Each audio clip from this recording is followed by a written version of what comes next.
Enchanté, moi c'est William, Master 2 en expert en stratégie digitale. Et du coup, on est à Vivatech aujourd'hui avec l'ESD. Bonjour, je suis Rosalie, étudiante à l'ESD de Paris depuis 3 ans et en Master Data Marketing.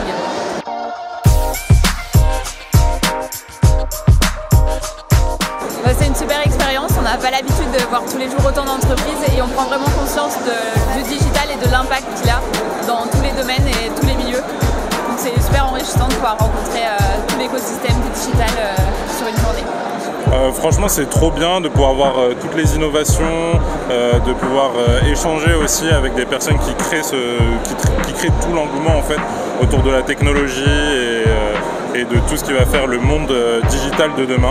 Donc franchement c'est trop cool et avoir l'opportunité avec l'ESD de venir, de pouvoir échanger et tout ça gratuitement, et en plus on a un pass pour tout le salon, donc c'est à dire on peut même revenir en dehors des cours.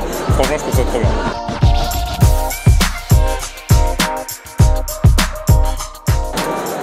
Là pour le coup ce matin c'est un peu mon côté geek qui va ressortir, mais on a eu le droit à une conférence avec Domingo sur en fait les enjeux de la génération Z et les Jeux Olympiques.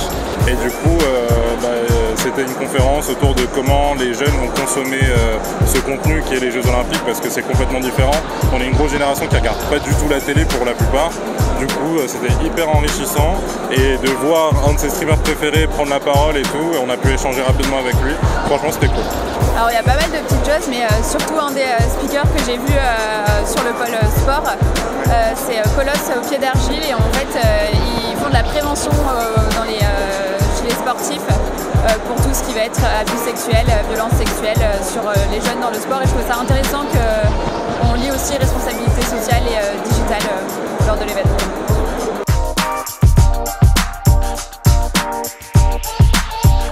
On a eu pas mal de petites choses à faire, et notamment créer une cohésion de groupe assez rapidement pour savoir vers quoi on voulait aller et vers quel type d'entreprise on voulait se tourner. Et on a eu aussi l'occasion de remettre un prix à une des entreprises qu'on appréciait beaucoup, qui d'ailleurs est tenue par des anciens étudiants de l'ESD. C'était assez drôle de se rendre compte qu'en étant à l'ESD, 3 ans plus tard, on peut se retrouver à Vivatech, mais derrière le podium. On est répartis en plusieurs groupes de 7 à 8 personnes. On a différents défis à réaliser tout au long du salon, et en fait ça nous pousse à aller parler, discuter, voir des stands qu'on n'aurait peut-être pas eu l'occasion d'aller voir si c'était pas dans ce contexte-là. Et en fait tous les défis doivent être créés sur un réseau social.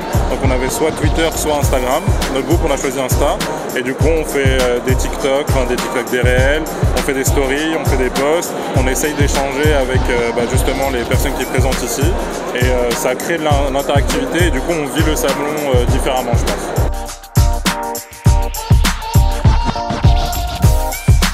Je dirais futur, innovation et régional, parce que on a des stands par pays, par région, par continent.